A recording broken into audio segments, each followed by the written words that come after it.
Hi friends, எல்லாரும் எப்படி இருக்கீங்க? நான் ரொம்ப நல்லா இருக்கேன். இன்னைக்கு ரொம்பவே குயிக்காக செய்யக்கூடிய ஒரு சைட் டிஷ் ரெசிபி எப்படி செய்கிறதுன்னு பார்க்கலாம். ரொம்ப சூப்பராக இருக்கும். வாங்க எப்படி செய்கிறதுன்னு பார்க்கலாம். ஒரு பாத்திரத்தை எடுத்துக்கங்க. 3 முட்டையும் உடைச்சி அதில் ஊற்றிக்கலாம். இந்த சைட் டிஷ் ரெசிபி உங்களுக்கு எல்லா விதமான வெரைட்டி ரைஸுக்கும் நல்லாயிருக்கும். சப்பாத்தி, பூரி, பரோட்டா இதுக்குமே இது ரொம்பவே சூப்பராக இருக்கும். 3 முட்டையும் உடைச்சி ஊற்றியாச்சு. இப்போ இதில் இஞ்சி பூண்டு பேஸ்ட்டு போட்டு நல்லா மிக்ஸ் பண்ணிக்கலாம். மிக்ஸ் பண்ணதுக்கப்புறமா கொஞ்சமாக மஞ்சத்தூள் போட்டுக்கோங்க. உப்பு 1 ஸ்பூன் போட்டுக்கலாம். இப்போ உப்பு எல்லாமே நல்லா கரையிறது மாதிரி நல்லா நீங்கள் மிக்ஸ் பண்ணி எடுத்துக்கணும். நல்லா மிக்ஸ் பண்ணதுக்கப்புறமா 1 கப்பு கோதுமை மாவை இது கூட சேர்த்து நல்லா மிக்ஸ் பண்ணிக்கலாம்.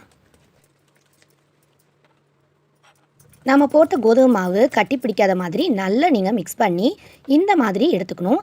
தண்ணி எதுவுமே ஊற்றாமல் மிக்ஸ் பண்ணி எடுத்து வச்சுக்கோங்க. இப்போ இது கூட 2 பச்சை மிளகாவை சின்னதாக கட் பண்ணி சேர்த்துக்குங்க. 1 குடமிளகாவை இந்த மாதிரி நீளமாக கட் பண்ணி சேர்த்துக்குங்க. இப்போ இதை எல்லாத்தையும் நல்லா மிக்ஸ் பண்ணி எடுத்துக்கலாம். நல்லா மிக்ஸ் பண்ணதுக்கப்புறமா இந்த மாதிரி ஒரு டிஃபன் பாக்ஸ் எடுத்துக்குங்க. அதில் ரெடி பண்ணி வச்சுருந்ததை ஊற்றிக்கலாம். எண்ணெய் எதுவுமே தடவை தேவையில்லை, அப்படியே டைரெக்டாக ஊற்றி எடுத்து வச்சுக்குங்க. இப்போ அடுப்பை ஆன் பண்ணிவிட்டு அதில் ஒரு குக்கரை வச்சுக்குங்க. அதில் கொஞ்சம் தண்ணி ஊற்றிக்கலாம். இப்போ இதுக்கு மேலே ஒரு ஸ்டாண்ட் வச்சுக்குங்க. இந்த ஸ்டாண்டுக்கு மேலே நம்ம ரெடி பண்ணி வச்சுருந்ததை அப்படியே வச்சிடலாம். இப்போ குக்கரை மூடிட்டு விசில் போட்டுட்டு ஒரு 6 விசில் வர்றது வரைக்கும் வெயிட் பண்ணுங்கள்.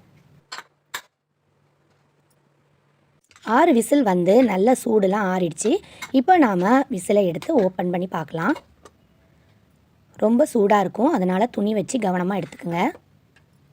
இப்போ இது நல்லாவே ஆறணும், அப்போ தான் உங்களுக்கு இதை கட் பண்ணதுக்கு வரும். இப்போ இதை ஆற வச்சு எடுத்துக்கலாம். இப்போ இது நல்லா ஆறிடுச்சு. ஒரு ஸ்பூனை வச்சு கட் பண்ணி எடுத்துக்கோங்க. நல்லா ஆறினதுக்கப்புறம் தான் நீங்கள் கட் பண்ணணும், அப்போ தான் உங்களுக்கு கட் பண்ண வரும். நான் இன்றைக்கி சொன்ன அளவு எல்லாமே 2 பேர் தாராளமாக சாப்பிட்லாம். கட் பண்ணிங்கன்னா இது 2 பீஸ் வரும் ஒருத்தருக்கு. 4 பீஸ் பாருங்கள், அழகாக கட் பண்ணி எடுத்தாச்சு. பார்க்குறதுக்கே ரொம்ப சூப்பராக இருக்கும். அதே மாதிரி இந்த ஸ்டேஜ்லேயே நீங்கள் அழகாக சாப்பிட்லாம். அதை விட நீங்கள் கிரேவி மாதிரி பண்ணி சாப்பிட்டிங்கன்னா இன்னுமே சூப்பராக இருக்கும். ரொம்ப சாஃப்டாக நல்லா அழகாக வந்திருக்கு.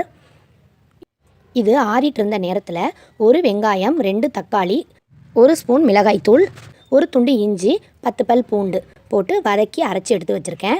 இப்போ ஒரு கடாயில் நல்லெண்ணெய் ஊற்றிக்குங்க. எண்ணெய் சூடானதும் கடுகு போட்டுக்கலாம்.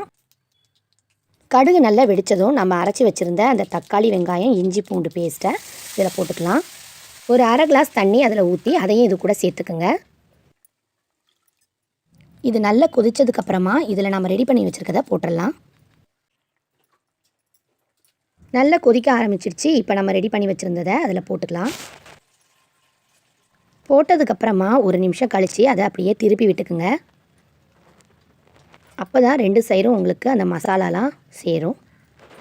கோதுமை மாவு, முட்டை, குடமிளகா இது எல்லாமே உடம்புக்கு ரொம்பவே நல்லது. இந்த மாதிரி நீங்கள் செஞ்சு சாப்பிடும்போது சிக்கன் டேஸ்ட்டில் ரொம்பவே சூப்பராக இருக்கும். இந்த மாதிரி நீங்களும் டிஃப்ரெண்ட்டாக வீட்டில் செஞ்சு அசத்துங்க. இது குழந்தைங்க, பெரியவங்க எல்லாருமே ரொம்பவே விரும்பி சாப்பிடுவாங்க. இந்த வீடியோ உங்களுக்கு பிடிச்சிருந்தா லைக் பண்ணுங்கள், உங்கள் ஃப்ரெண்ட்ஸ் அண்ட் ஃபேமிலிக்கு ஷேர் பண்ணுங்கள். புதுசாக இந்த வீடியோ பார்த்துட்டு இருக்கவங்க லைக் பண்ணிவிட்டு சப்ஸ்கிரைப் பண்ணுங்கள். தேங்க்யூ.